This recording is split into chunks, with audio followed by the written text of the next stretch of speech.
North Carolina's mental health commitment system has been under intense scrutiny for the past year, following a mix of legislative hearings, expert testimony, and, unfortunately, real tragedies that exposed gaps in how the system works. House Bill 1104, titled Improve IVC Process and Enhance Public Safety, it became law, Session Law 2026-38, on July 7, 2026. IVC stands for Involuntary Commitment, the legal process used to require mental health treatment for someone considered a danger to themselves or others. This bill didn't emerge out of nowhere. It builds directly on an earlier law, commonly known as Iryna's Law, passed quickly in late 2025. That law followed the death of Iryna who was fatally stabbed on a Charlotte light rail train, a case that drew national attention to gaps in North Carolina's mental health and criminal justice systems. After that law passed, the legislature formed a special committee, the House Select Committee on Involuntary Commitment and Public Safety. Over 6 months, that committee heard from law enforcement, judges, doctors, mental health providers, and state officials. It also reviewed other cases that raised similar concerns, including one involving a person whose earlier request for involuntary commitment had been denied by a judge, who was later charged in a separate, unrelated violent case. Lawmakers said cases like these exposed a real gap.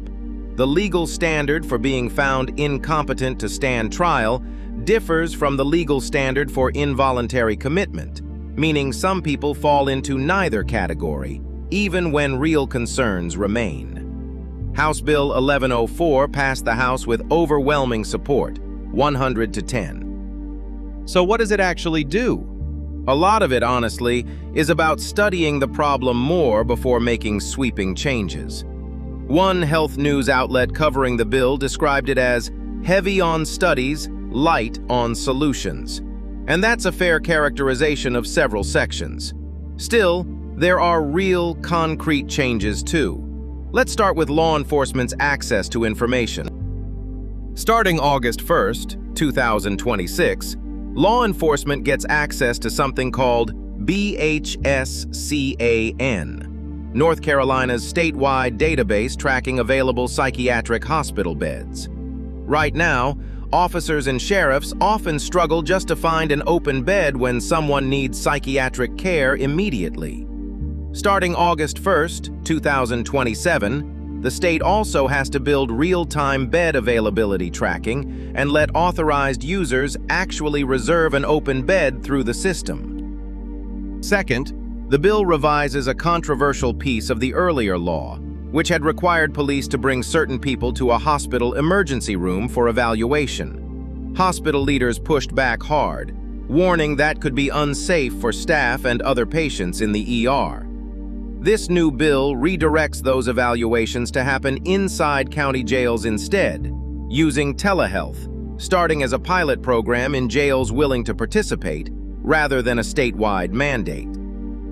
Third, the bill significantly changes outpatient commitment, the process that lets a judge order someone to follow a treatment plan while living in the community instead of being hospitalized.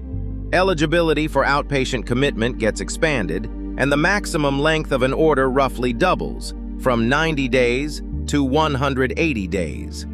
It also requires individualized treatment plans, provider consent, and stronger monitoring by the local managed care organizations that oversee mental health services. Fourth, the bill creates new court procedures for defendants found incapable of standing trial due to mental illness, including new rules for when a court can order compelled medication, which can only happen after specific, high legal standards are met. Fifth, DHHS has to publish new guidelines by December 1, 2026, for programs that help restore a defendant's mental competency, whether that happens in a detention center, in the community, or in an inpatient setting. Beyond that, the bill orders a wave of additional studies on legal standards for commitment, mental health care in county jails, and conditions at the state's own psychiatric hospitals. Not everyone thinks this goes far enough or gets the balance right. The North Carolina Psychiatric Association urged lawmakers to protect public safety while still preserving clinical judgment and patient rights. A reminder that expanding involuntary commitment authority raises real civil liberties questions too. Mental health researchers have also pointed out that many of the state's underlying problems, understaffed psychiatric hospitals and a shortage of available beds, can't be solved by new paperwork rules alone. They need real, funded solutions. House Bill 1104 gives law enforcement new access to psychiatric bed data, redirects certain mental health evaluations into jails using telehealth, roughly doubles the length of outpatient commitment orders, and orders a series of studies aimed at fixing deeper gaps in North Carolina's mental health system. Do you think this strikes the right balance between public safety and protecting people's rights during a mental health crisis? Or does it need to go further? Let us know what you think, and if you learn something new, hit like and subscribe for more breakdowns of the laws shaping North Carolina.